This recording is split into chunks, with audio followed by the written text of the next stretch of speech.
talk to you today about 4 different groups of halachas that are connected to food that grows hydroponically.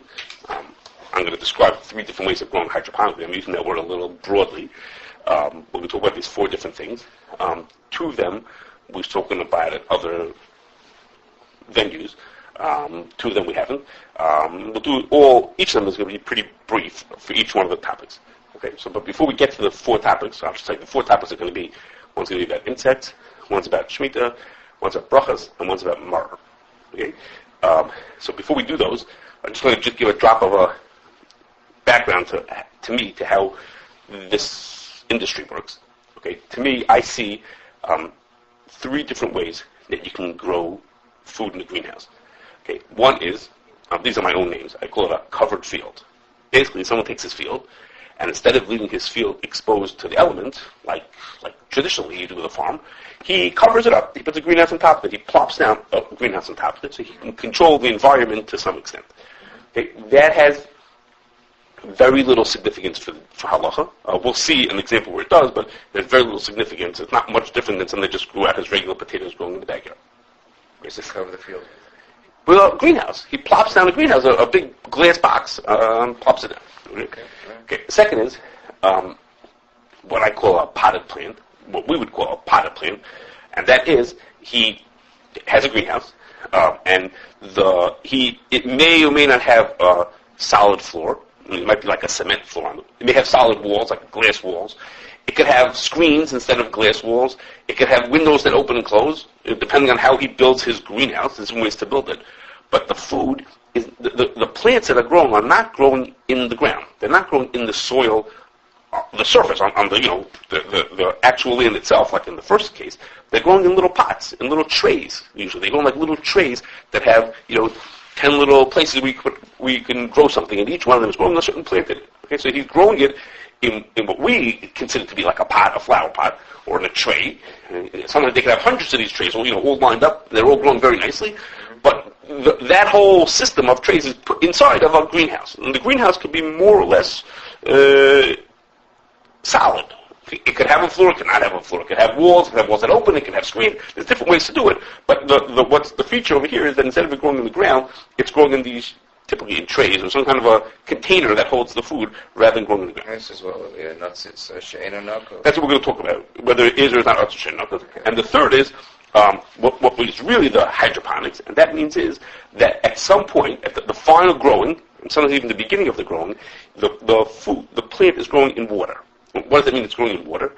It means is the plant is sitting in some kind of material. I'm going to tell you about those materials in a second. It's in some kind of an inert material. It's growing in something that provides no nutrition to the plant, and what the nutrition to the plant is coming because this plant is sitting in water, or the roots hanging out of the bottom of this, ground up some kind of material. The bottom of that is sitting in water, and the water is into the water. They put very specific nutrients. The farmer, the person who runs it, is very controlling of what goes into there to make it grow wonderfully. Okay, he knows exactly what he has to put in, but the media that it's sitting in is just an anchor. It's just to hold the plant, but it's not providing any nutrition to the plant. It's just to keep it from falling apart. It just holds it up. Okay, so sometimes those start off in a more traditional kind of what they call a nursery to get the plants growing, and then it's transferred into the hydroponics, and sometimes it grows the whole time in a water type environment. In this one, there isn't any dirt per se. It's not like in the second one I was describing to you. It's growing in some kind of a surface, in some kind of a pot, but in the tray is filled with dirt. But in this one, it's not filled with dirt. Okay, so there's a couple of types of things. I'm going to make you from the ones that are more to less like earth. Okay, some of the different materials they use to fill this up. One is called coconut. I'm sure I'm not pronouncing this right. Coir. I don't know if I pronounce that. COIR. Okay, which is the fibers around coconut shells. A very popular one is peat moss, or sphangum peat moss. Okay, peat moss is a plant that grows. It grows along the surface of the earth. It's like an earth covering that grows, and you cut that off and you use it as this surface to hold your plant in. It's not dirt. It's something that grows, covers the ground. You harvest it, or wood fibers. There are people who use gravel or sand. They use something called vermiculite. I don't remember what that is now. Then there are other ones where they take materials out of the ground, minerals out of the ground, and they do things to them. Like they take clay and they turn it into something called clay pebbles. They heat it up to make this clay pebbles. Or they take volcanic ash and they make something called hydromite. Or they take chalk and they make it into a rock wall. Or there's all these different kinds of things. They take silica and make it into something called perlite. Okay, so there's all these different materials that are very much not earth, and they're meant to be just nothing. They're meant to just be able, like for example, peat moss, which is a popular one, absorbs a lot of water. So it has a feature that that's good for when you want to grow something in water, but the etzem, it's not providing any, it's not like when you put plant in, you put in rich soil that you think is going to help your plant. There's nothing to do with it. The plant, the immediate is completely nothing. Okay? The closest connection, I don't see Pesach talking about whether these things are considered dirt or not. The closest connection, there is two halachos, it's a Gemara in Chulin, two halachos about that you have to kisi hadam, you have to do it in afar. So the whole Gemara about to tell you how do you know what is and what is not offer, with all kinds of details in the Gemara and in Shulchan Aruch about what makes an offer. If you follow those rules, the way I remember it, if you follow those rules, kamat, none of these things are going to be considered offer. Okay, kamat, none of them are going to be considered earth. I asked Rabbi Schwartz once about a specific one that we were dealing with, the coconut one, and he did not think that it was earth. When we looked into that one, he did not think that one was earth. Okay, so that's our introduction. Okay, so now let's go to the four different issues that we're going to talk about. The first is insects. Okay, the Ramah says in Simin Pedal Halachavav that if a bug is born in a mushroom, then it's considered that it was born on the earth. What does that mean? Who cares if it's born on the earth or not? Because the thing is, if something is born on the earth, then it's usher automatically, and if it's born off the earth, like on an apple in my refrigerator, then it's not usher unless it's cherries. Okay, it has to move around and go someplace to be usher. So the Ramah says that if it grows on a mushroom we know in din is sort of considered attached to the ground and sort of not. The Ramah says we're machmir that it's considered that it is attached to the ground. The bug was born on the ground, and therefore it's usher even if it was never cherries. Okay, so the Achronim have machlokes. What would happen? They talk about it for mushrooms for a good reason, but it's really not only for mushrooms. They say what happens if a bug was born on a plant growing in an otzer she'ein nakov. Okay, they talk about it for mushrooms because that's a common way to grow mushrooms. But who would then if it was growing on a tomato? What happens if it's growing on you could buy now herbs that you grow in your own house. Buy a little flower pot, you grow herbs in your house. So if it qualifies for otzer she'ein nakov, what would be if a bug was born there? It's considered that it was born attached to the ground or not attached to the ground? Assuming it's not sure. It's not right. Is it attached to the ground to be usher immediately? Okay, to usher it instantly before it's ever sheretz. Okay, that's what I'm going to get to, an example of where it was not sheretz. That's what I'm going to come to. But that's what the question is. So it's a machlokes nachronim. The Minchas Yaakov speaks about it. He goes back and forth. He doesn't have the issue. There's a pirush called Orach Mishar. It's a pirush on the Daki Moshe from some 300 years ago. So an early Achron who says they are considered attached to the ground, and Rosh Hashanah says no, they're not considered attached to the ground. Okay, so there's this shaila that when something goes in otzer she'ein nakov, whether it's considered that it grew on the ground or not. So this that we're talking about has to do with the second way of growing things, which is when you grow it in what I call the potted plant. They grow a greenhouse which is growing in a potted plant. Everybody should agree that if it grew not in a potted plant, but if it grew by mamish with hydroponics, it grew in a way that there was no earth that it was in, no one would think that it's attached to the ground. If it qualifies as otzer she'ein nakov, and there was no dirt, then nobody should think that it grew in the ground. The only shaila here is because it grew in otzer she'ein nakov, but at least it's in the ground. It's in dirt. But if it grew in ground up gravel, then it should not be. Or something else, it should not be. Okay, so for this assumption, we're working with the assumption. There's quite a shaila. What does it take to qualify to be an otzer she'ein nakov? I'm not going to talk about that. We're assuming that you made something otzer she'ein nakov. Like, for example, I said to you that there are people who make herbs. You could buy a little package and grow herbs in your own house. Lots of those herbs don't qualify as otzer she'ein nakov because they drape over the sides, and they might lose their status as otzer she'ein nakov. But for all our discussions, we're assuming that it qualifies as otzer she'ein nakov, and in a greenhouse it tends to because of the way they make the floors also. It tends to qualify as that. Okay, but it depends. We're assuming that's big shaila is what takes to qualify. We're assuming that it does. Okay. So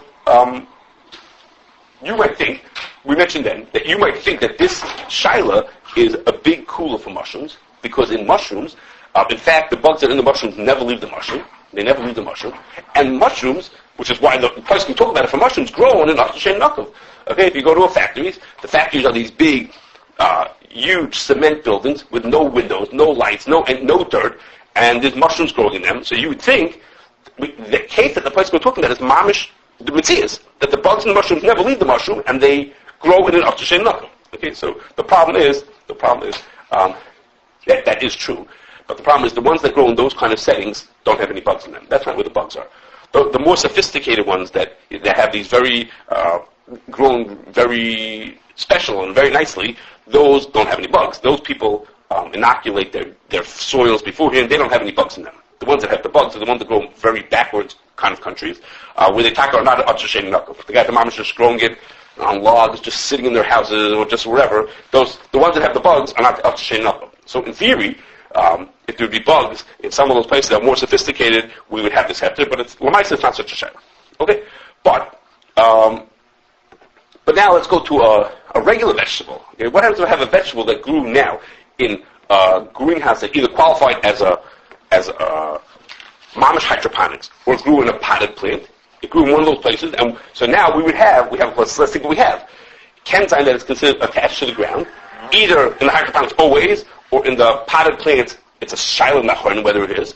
So then, according to that, it'll come out that if I am not sure if it ever left revise, it would be a suffix. Okay, it would be usher suffix, but we've a little bit downgraded the isser to be just usher for sure. If I see a bug on a piece of lettuce, it's for sure usher.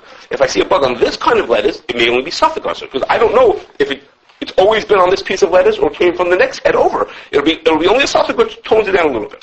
However, there is an example of something which we know never left revise, and that's a kind of bug. It's called a leaf miner. And a leaf miner, for some reason, people find a lot in celery. They don't find it a lot. The place that they find it most often is in celery, but it also grows in other leaves also. And what it is the mother insect lays an egg inside a leaf or inside a piece of celery, but it's more dramatic when it does it in a leaf. Between the layers of a leaf, and the bug, instead of, when the baby's born, instead of crawling out, it tunnels horizontally through the leaf. It stays between the two layers of the leaf. There's leaf on top and leaf above it, below it, to protect it, and it tunnels and eats its way through, and the way you know it's there, because it's not green anymore, it's eating all the insides of the leaf, leaving a top and a bottom layer so no bugs, nobody else can eat him, but he has what to eat. He stays there for a couple of days. When he's grown enough, he pops a hole out and escapes out of the leaf. Okay, or out of the celery. What's the subject? Hydroponics. So we're talking about 4 questions about them. We're on the first one.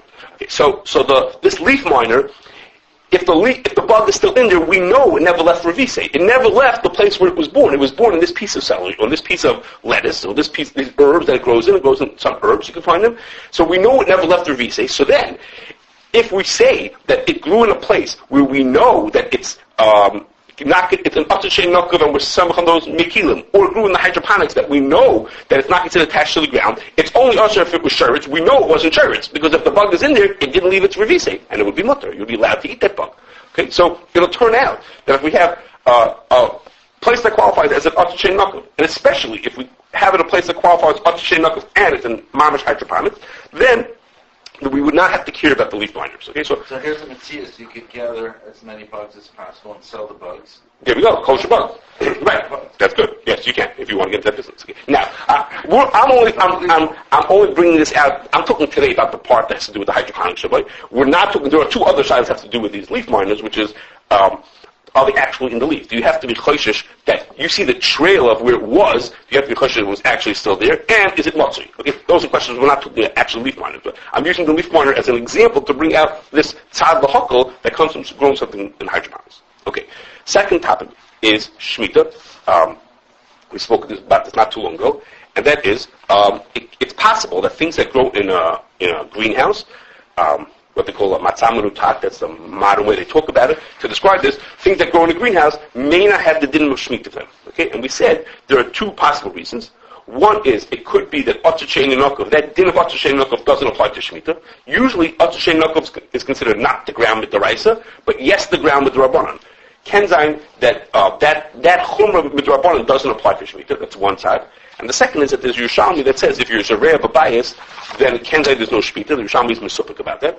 So here's an example where even the first time of greenhouse, where you put a greenhouse, you just plop down a greenhouse on top of a field, might also be able to be makel. Because walls, I think Pesach can talk about having a walls, okay, or maybe talk about a roof also, I don't remember. But they say to qualify as a rare babayis, it doesn't have to be a house per se. It has to have certain quality. I think they say it has to be like something that would be chayv b'mezuzah, you know what I mean? But it doesn't. So it could be even though it's growing in the ground. The kula is this is not a kula of what's shenakov. This is a kula of zarei babayis. Is it a house or is it not a house? And yeah, it could be it's a house. Even the first type of greenhouse, which grows, mom should just plop the glass box on top of the ground, might qualify as. Okay, so some people, if you remember, there was many different shittas. Some people say Zarei B'Bayis is good enough. They say it's a Safek Yerushalmi, Shemittah is Rabbanon, so you could be Mekel. And others say that even if that might be true in theory, Zarei B'Bayis is only a kula if the bias is detrimental to the growth of the plants, which would be typical in a bias. He says, but if you have a greenhouse which is meant to make the plants grow better, then that kula of Zarei B'Bayis doesn't apply. And there's many different shittas. We spoke about it, many different shittas in the place about it. And what tends to happen there to Israel is the ones that are labeled as matzah menutak for Shemitah, with what they call a mahadran hefsher, tends to try to do as many of those shittas as possible. Okay, so we would accept that if they did that right. There's many different shittas about how to do it. And I don't know if it's going to come this year, but in previous Shemitahs, they actually did sell stuff in the United States, especially around Pesach time, that said on it would stay matzah menutak, to know that that's why they didn't consider it a Shemitah now. Okay. Our third thing is brachas. Okay, what bracha would a person make on something that grew in a greenhouse? No, somebody wrote an article about this for the RGJJ. I don't know. Okay, maybe I don't remember. Higher, I think. Okay, maybe will be. Okay, so Bracha on mushrooms with all this chocolate. I'm not talking about mushroom. I'm talking about tomato that grew in these kind of something like this. Okay, so the reasons why it should not be its regular traditional hadam that should be is because maybe if it grew in a it's not considered to grow. Maybe not be a very pre-hadam. May not be considered growing in the ground. Okay, because it didn't grow in the ground per se. It grew in a pot. It didn't grow in the ground.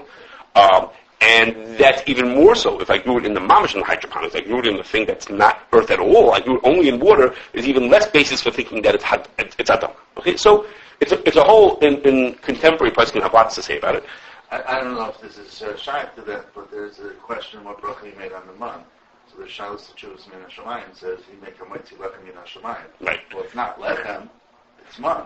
So therefore, so it's not hadama. But okay, so some people say exactly like you said. Some people say like you said, which is they say Rav Vosner and Rosh Sternbach and Rabbi Yashiv all say is, if I'm reading them correctly, they say is the bracha is assigned to certain foods based on the way they grow. But once the bracha was assigned to tomatoes to be a certain bracha, then a tomato is a tomato, and the bracha for tomatoes is hadama. And we don't care. The bracha was given hadama because it grows on the ground. But each tomato, you don't have to look at each tomato individually. Okay, that's how a few people say.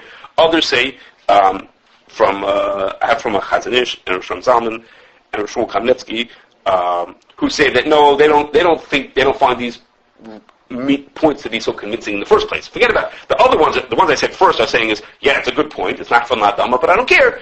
A tomato is a tomato. And these people are saying is, no, they don't find these so convincing. It is by pre-adama. They're not so bothered by that. Okay? But the most famous one, who maybe I should have said it first, the most famous opposite shita is the Chai Adam.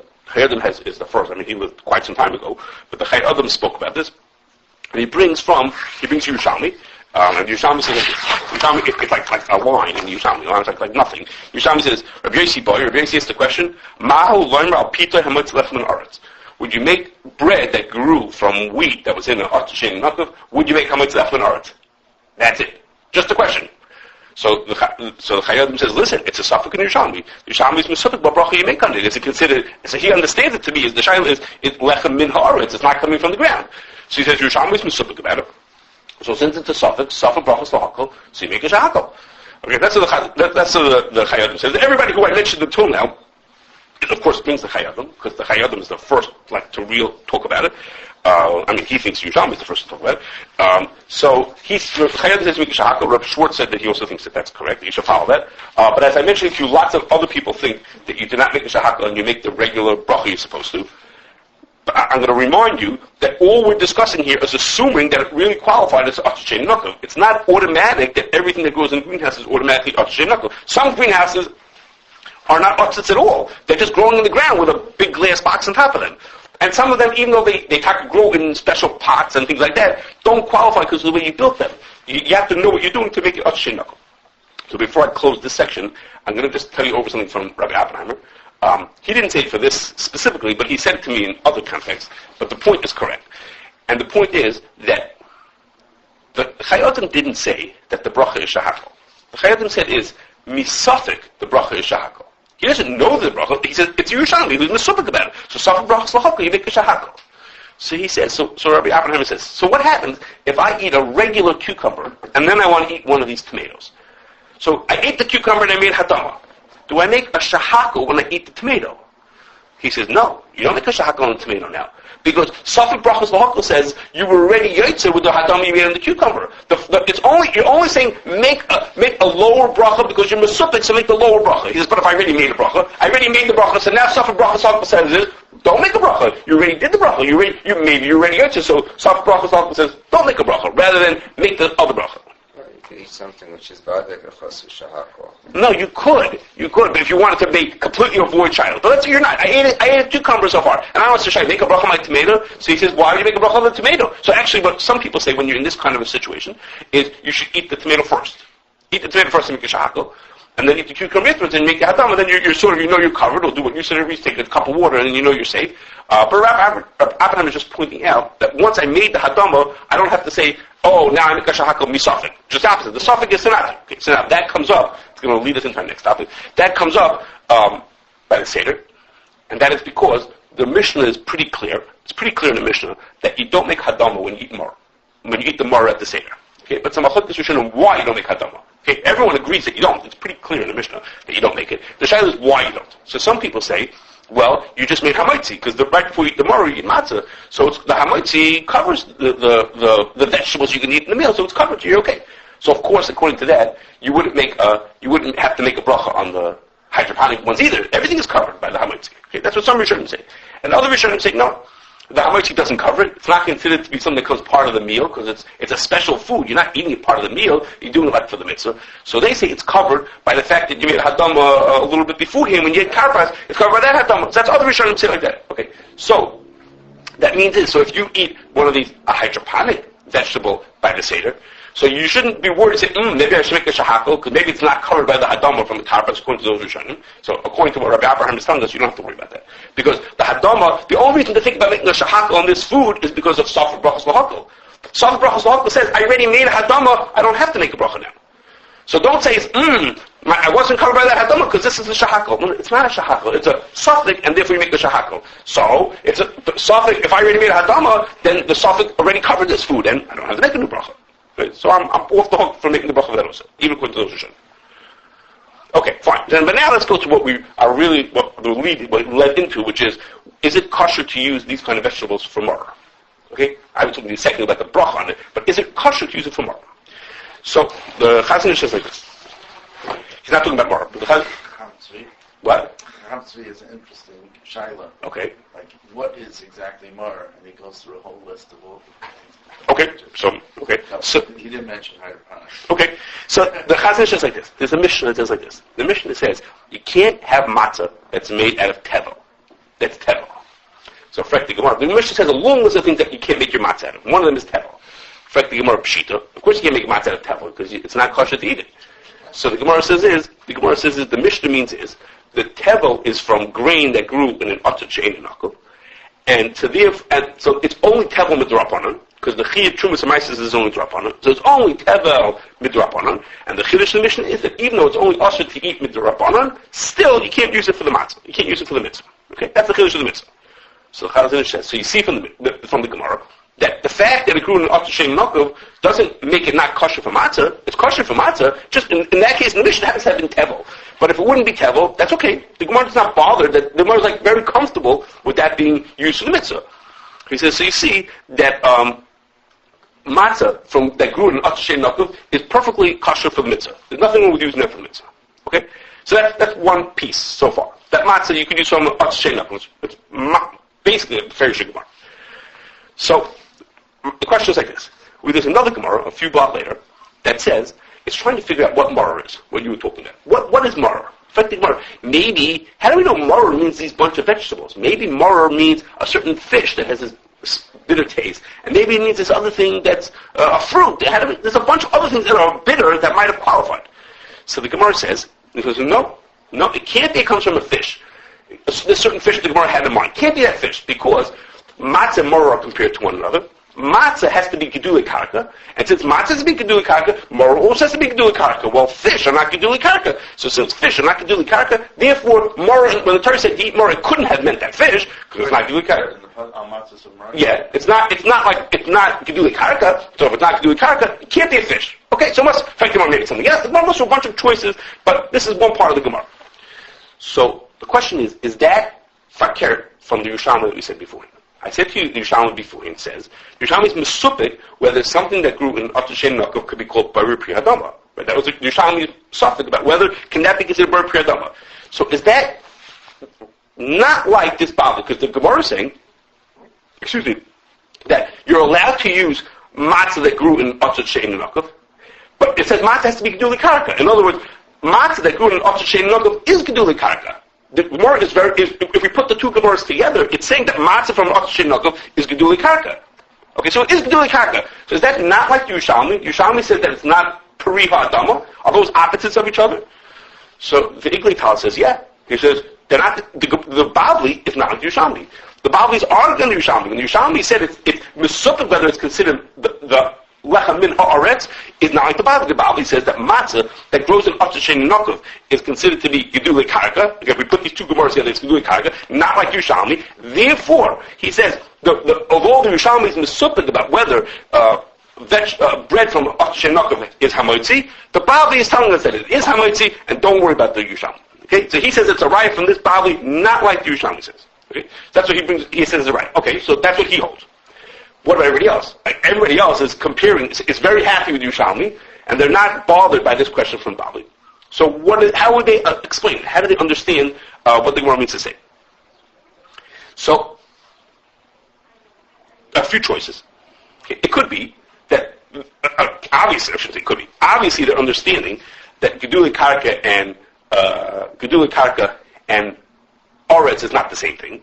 So, for example, maybe gedulei karka means that it has to grow in soil. That gedulei karka means it grows in soil, as opposed to min ha'aretz means it's from the land, as in terra firma, the mamish, the land itself. Or maybe they say maybe it means it's not the things that grow in the ground, but gedulei karka means things that grow like plants. Fish don't grow like plants. They don't, get bigger in the way a plant does. So gedulei karka just means that's the types of things that grow in the ground, things that are growing in a certain form, like flowers and plants, as opposed to animals that are not like that. Okay, so those are possibilities why gedulei karka has a little bit of a different meaning than from the art. Another choices. Maybe gedulei karka is just a way to figure out what type of food is kosher for matzah and maror. But it's not to tell you that each sample has to be gedulei karka. It's just we're trying to figure out which min is kosher. So this is a min that grows in the ground. Maror and matzah grow in the ground. The fact that you found a crazy way to grow around the ground, that's okay. But once we figure out the min, then we're okay. So the nafkamina between how I just answered those different questions is going to come out, is going to be if I grow it hydroponically. Okay? If I say what I care about is, I want to make sure I get the right min. Okay, so I got the right min. Whether I grew my min in hydroponics now makes no difference. It was just a way of identifying the min. If I say it's because it's got to grow like a plant, well, hydroponics also grow like plants. They do the same thing like plants. But if I'm saying if gedulei karka means it grows in soil, as opposed to min ha'aretz means it grows in the mamish, in the land, the earth itself, well, then hydroponics is not. Hydroponics aren't gedulei karka. They don't grow in ground. Remember, they're growing in water. They're growing in sand and all kinds of funny things that are not land. So maybe you would think that if I grew hydroponics, it would not be kosher. Okay, you might think that hydroponics would not be kosher. So even though even though the Chazon Ish brings a riot from the Gemara that you can grow an Otter Shein Nokov, but maybe that's Otter Shein Nokov, but hydroponics might not be good enough to be kosher for Marror. So you might think that, but I think that's a mistake. I don't think that that's correct. I'm going to tell you why I think that that's not correct. The Gemara said that Marror can't be a fish because it's got to be Geduli Karka. How do I know that Marror has to be Geduli Karka? Because Matzah has to be Geduli Karka, and they're compared to each other. Okay? Who told the Gemara that Matzah has to be Geduli Karka? Where does it say in the Torah that Matzah has got to be Geduli Karka? Where did the Gemara come up with that from? Marror, we learn from Matzah. Okay, fine. Who said that matzah has to come from Geduli Karka? That's not what it says in Torah. Torah says is that matzah has to be something that could become chametz. A grain that could become chametz is what you make matzah out of. Okay. Who said Geduli Karka? Where does it say that in Torah? So the Gemara doesn't explain itself. The Gemara just makes this assumption that it's Geduli Karka. So what I think what's going on in the Gemara is that the Gemara is not saying that Geduli Karka is a criteria for matzah. It's not a criteria for matzah. It's a feature of matzah. Lamaisa. There are only 5 things that become chametz. And we notice about those 5 things that they're all Geduli Karka. There's something else we know about them. They're all Minei Zroim, the Gemara says. We also notice that they're also Nikachim the Kesef Meiser. Okay, there are certain features about them. No one thinks that you have to be Nikachim the Kesef Meiser to be kosher. Of course not. It's just that there are certain features that we're noticing about them. And we say, so for the matzah, it was, so to speak, a coincidence that it had that feature. It happens to be the 5 things that are able to become chametz happen to be all grown on the ground. None of them are trees. And since it's not a tree, it can't be. It happens to be that none of them are from fruit. They're all from vegetables. It's like in Kashrus, you have the Hakira, the Simanim, the thing that makes it kosher, right? Or is it just the right? Hakira? So over here, so for the matzah, it's a feature we have to notice about it. But we have a limit that Marror has to be like matzah. So what for matzah is, so to speak, a coincidence. For Marror is now a requirement. If matzah seems to have that feature, then Marror has to have that feature. But so the Geduli Karka, the Gemara is not saying that matzah has to be Geduli Karka. Matzah happens to be Geduli Karka. No, if matzah happens to be Geduli Karka, well, Marror has to be like matzah. So if matzah is only things that you can buy with meiser money, Marror is only matzah is only things that grow in the ground. They're not fruits. So then that's what Marror has to be also. That means it. So now, if we want to know, could we use Marror that grew in Otter Shein Nokov? We don't look and say, is it Geduli Karka? Geduli Karka is not the criteria. The criteria is, if this would be, does matzah have this feature? Would this thing be kosher for matzah? So the answer is obvious. What happens if you grew grain in hydroponics? Would it be kosher for matzah? Of course it's kosher for matzah. You know why I know it's kosher for matzah? Could it become chametz? There's only one criteria to make things kosher for matzah. Would this grain become chametz if you left it in water for long enough? Would this grain become chametz? Of course it would become chametz. There's nothing about it. If I put wheat in hydroponics and I then later put it into water, of course it becomes chametz. So matzah in this situation, this would be kosher for matzah. If it would be kosher for matzah, it's kosher for Marror also. Whether it's Geduli Karka is not important. Geduli Karka is the Gemara's description of all those things are Geduli Karka. They're not fish. The fish it's not, so you can't use it. But if these things would grow in a non-karka form, I can get wheat to grow non-karka. I can grow hydroponics. If I go wheat not in the karka, it will still be kosher. It'll still be kosher for matzah. Nothing wrong with that. We have a Gemara that Otter Shein Nokov with kosher. So that's not the problem. It doesn't have to grow on the ground. It just has to be able to become chametz. So it can become chametz, so it's kosher. So Marror, who does the same thing, nothing wrong with that. So it may not be Geduli Karka. I don't care if it's Geduli Karka. It doesn't make a difference to us. So that's why, even if you think that even though the bracha might be shahakal, that has to do with how you make the bracha. But to make it kosher for matzah, in order to be kosher for matzah, for Marror, it has to be matzah-like. Matzah would turn into chametz if you did it under the situation, and therefore Marror is just as kosher and you can use those.